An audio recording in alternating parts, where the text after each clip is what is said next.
सिद्धिप्रदायकाय ಗುರು ಬ್ರಹ್ಮ ಗುರು ವಿಷ್ಣು ಗುರುದೇವ ಮಹೇಶ್ವರ ಗುರು ಸಾಕ್ಷಾತ್ ಪರಬ್ರಹ್ಮ ತಸ್ಮೈ ಶ್ರೀ ಗುರುವೇ ನಮಃ.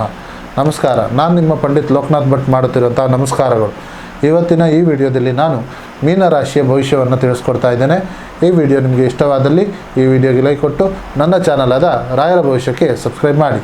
ಈ ತಿಂಗಳು ಹಣದ ವಿಚಾರದಲ್ಲಿ ಅಚ್ಚರಿಯ ಬೆಳವಣಿಗೆ ಅನ್ನೋದು ಕಾಣ್ತೀವಿ. ನೀವು ನಿರೀಕ್ಷಿಸಿದ ಒಂದು ಜಾಗದಲ್ಲಿ ನಿಮ್ಮ ಹಣ ನಿಮ್ಮ ಕೈ ಸೇರಲಿದೆ. ಬಹಳ ದಿನಗಳಿಂದ ಬಾಕಿ ಇದ್ದಂತಹ ಹಣಗಳು ಇವಾಗ ಬಿಡುಗಡೆ ಆಗುತ್ತದೆ. ಕುಟುಂಬದ ಒಂದು ವಿಚಾರದ್ದಾಗಿ ಉಳಿತಾಯದ ಒಂದು ವಿಚಾರವಾಗಿ ಯೋಚನೆಯನ್ನು ಬರುತ್ತದೆ.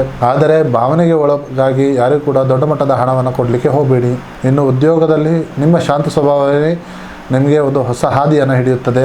ಮೇಲಾಧಿಕಾರಿಗಳು ನಿಮ್ಮ ಒಂದು ಆತ್ಮಸ್ಥೈರ್ಯವನ್ನು ಹೆಚ್ಚಿಸ್ತಾರೆ. ಕೆಲವರಿಗೆ ಒಂದು ಹೊಸ ಒಂದು ದಾರಿ ಅನ್ನೋದು ಸಿಗುತ್ತದೆ. ಕೆಲಸ ಕಾರ್ಯಗಳಿಗೆ ಕಾಯುವವರು ಒಂದು ಹೊಸ ನಿರೀಕ್ಷೆ ಅನ್ನೋದು ಸಿಗುತ್ತದೆ. ಇನ್ನು ವ್ಯಾಪಾರದಲ್ಲಿ ಆದಾಯ ಅನ್ನೋದು ಹೆಚ್ಚಾಗುತ್ತದೆ. ಹೊಸ ಗ್ರಾಹಕರಿಂದ ಬದಲು ಹಳೆಯ ಗ್ರಾಹಕರಿಂದ ಒಂದು ಒಳ್ಳೆಯ ಲಾಭ ಅನ್ನೋದು ನಿರೀಕ್ಷೆ ಆಗುತ್ತದೆ. ಶಿಕ್ಷಣ ಹಾಗೂ ಆದಾಯದ ಒಂದು ವಿಚಾರದಲ್ಲಿ ತುಂಬಾ ಬೆಳವಣಿಗೆ ಅನ್ನೋದು ಕಾಣುತ್ತೆ. ಲಾಭದಿಂದ ಬಂದ ಹಣವನ್ನ ಒಂದು ವಿಸ್ತರಣೆಗೆ, ಒಂದು ಉದ್ಯೋಗ ವಿಸ್ತರಣೆ ಆಗಿರುವಂಥದ್ದು, ವ್ಯಾಪಾರ ವಿಸ್ತರಣೆ ಆಗುವಂಥದ್ದು ಮಾಡಲಿಕ್ಕೆ ಹೋಗಬೇಡಿ. ಇನ್ನು ಮನೆಯಲ್ಲಿ ವಾತಾವರಣ ನೆಮ್ಮದಿಯಾಗಿ ವಿಚಾರ ಇರುತ್ತದೆ. ಕುಟುಂಬದಲ್ಲಿ ಒಂದು ಸಮಯ ಕಳೆಯುವಂಥದ್ದು ನಿಮಗೆ ತುಂಬಾ ಖುಷಿಯನ್ನು ನೀಡುತ್ತದೆ. ಹಿರಿಯರ ಒಂದು ಆಶೀರ್ವಾದದಿಂದ ಪ್ರಮುಖ ಕೆಲಸಗಳು ಈಡೇರುತ್ತದೆ.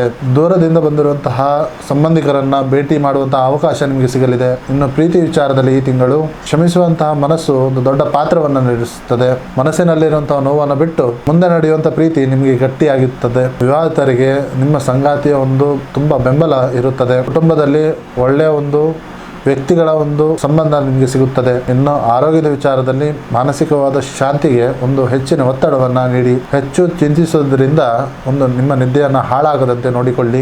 ಬೆಳಗ್ಗೆ ಎದ್ದ ತಕ್ಷಣ ಪ್ರಾಣಾಯಾಮ ಅನ್ನೋದು ಮಾಡಿ. ಬೆಳಗ್ಗೆ ಎದ್ದ ತಕ್ಷಣ ಶ್ರೀಮನ್ನಾರಾಯಣ ಅಥವಾ ಸತ್ಯನಾರಾಯಣನ ಆರಾಧನೆಯನ್ನು ಮಾಡಿ. ತುಳಸಿ ಗಿಡ ಪ್ರತಿದಿನ ನೀರನ್ನು ಹಾಕಿ ಪ್ರದಕ್ಷಿಣೆ ಅನ್ನೋದು ಹಾಕಿ. ತಿಂಗಳಿಗೆ ಒಮ್ಮೆ ವಿಷ್ಣು ಸಹಸ್ರನಾಮವನ್ನು ಪಠಣೆಯನ್ನು ಮಾಡಿ. ಸೊ ಇದಾಗಿತ್ತು ಮೀನರಾಶಿಯ ಮಾಸ ಭವಿಷ್ಯ. ಈ ವಿಡಿಯೋ ನಿಮಗೆ ಇಷ್ಟವಾದಲ್ಲಿ ಈ ವಿಡಿಯೋಗೆ ಲೈಕ್ ಕೊಟ್ಟು ನನ್ನ ಚಾನಲ್ ಆದ ರಾಯರ ಭವಿಷ್ಯಕ್ಕೆ ಸಬ್ಸ್ಕ್ರೈಬ್ ಮಾಡಿ.